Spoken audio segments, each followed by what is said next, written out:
scene. Get everybody in the stuff together. Okay, 3, 2, 1, let's jam.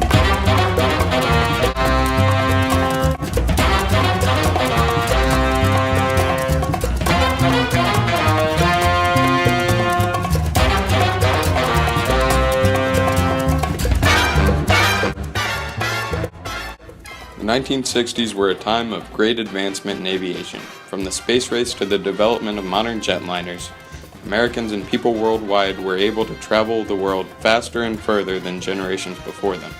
But one plane aimed to go even faster, to set new records and to advance our understanding of aviation as a whole. Enter Concorde, the British and French entry to a global race to produce the first supersonic passenger aircraft. At the time, two schools of thought existed in aerospace. There were those who aimed to build aircraft larger than ever before, such as Boeing with the 747, the first ever wide-body aircraft to enter service. And while Boeing raced to build the largest, two aerospace firms in England and France, BAE System and Aerospatiale, were working towards building a plane that would be able to cross the Atlantic in half the time Boeing's 747 could.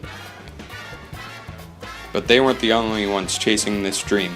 In the Soviet Union, the engineering firm Tupolev was working on their own supersonic aircraft, the Tu-144. The United States would attempt to make their own SST as well, but plans fell through as people began to realize that Concorde and other supersonic aircraft would have one key issue.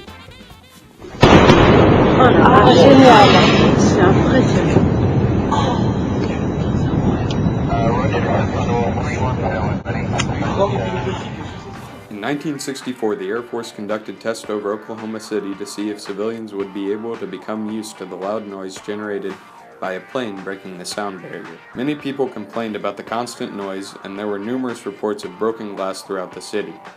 This would lead to international regulations that required supersonic flight to take place exclusively over uninhabited areas such as the ocean or the Siberian wilderness. This meant no hour-long transcontinental flights for U.S. airlines, and both Boeing and Lockheed were quick to withdraw their bids to build an American SST. This left three groups to pursue the elusive supersonic transport. While the Soviets would be politically isolated in their pursuit, the French and English were in prime position to band together. Deciding that their plane should be named after the Monumental Agreement, Concorde was decided to be the name of their plane. However, it would be the French that would choose the spelling of this aircraft's iconic name. Its first flight would take place in 1969, the same year that Neil Armstrong would take his first historic steps on the moon. A year later, however, Concorde's greatest competitor would take its first flight. The Boeing 747 was everything Concorde was not. Concorde was fast, the 747 was slow. The Concorde could only hold 100 passengers, while the 747 could hold more than twice the average capacity of a commercial jetliner at the time. The Paris Air Show would be the meeting point for these two aircraft in 1969, where both would become extremely popular with the crowds, but it would be Concorde that would continue to draw large crowds year after year as the plane was polished and airlines placed orders. But it would also be the Paris Air Show that would cause Concorde to end up in the hands of two airlines alone. In 1973, the Soviet SST, the Tu-144, would crash at the Paris Air Show in front of hundreds of thousands, killing not only the 6 on board but also 8 spectators. Immediately, almost every airline that had placed an order for the Concorde withdrew their bids. Pan American would later be forced to cancel their order by President John F. Kennedy because it was deemed un-American. By the time Concorde would enter service in 1976, the only orders that remained were Air France and British Airways, both contractually required to accept the aircraft by their country's governments. British Airways would end up paying a ceremonial £1 per plane. It was the taxpayers who had paid for the planes. Concorde, despite its issues in development, had become an icon of travel and was instantly recognizable at airports worldwide. It had been the only supersonic airliner to make it through development and into commercial service, and was now a symbol of innovation in flight.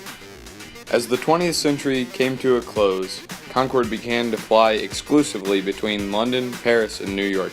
It could make the run in only 3.5 hours, with the record Atlantic crossing being held by Concorde GBOAD with a flight time of only 2 hours and 52 minutes. Most airliners could make this flight in just under 8 hours. However, it wouldn't be pure admiration for the Concorde going into the 21st century. On the 25th of July, 2000, tragedy struck when Air France's flight 4590 from Paris to New York crashed, killing all 100 passengers as well as the entire crew and 4 people on the ground. As the plane was taking off, it hit debris on the runway, which caused a punctured tire to go flying into the plane's wing and fuel tank. Seconds later, all hydraulics and control surfaces were lost, and the plane crashed into a hotel. Concorde was taken out of service for a year despite its outstanding safety record prior to the event, and the crash being caused by the negligence of others. When Concorde returned to service, its issues were beginning to catch up to it, and it didn't have much time left. Following the crash and the airline crash post 9/11, sales for Concorde were down severely. British Airways found that out of 100 passengers on each flight, only about a third of them had paid for their seat. On April 10, 2003, British Airways announced that they would be retiring their Concorde fleet after 27 years of service. The same day, Air France followed suit, announcing the retirement of their aircraft for the same reason. The airframes would require extensive maintenance in the coming years, and with passengers waning, the decision was made. On the 24th of October 2003, British Airways flew the last commercial Concorde flight from New York to London, ending 27 years of flawless service for the airline. Of the 20 aircraft built, today 18 are on display in museums from the United States to Germany. Though Concorde is long retired, there is still hope for a new supersonic airliner.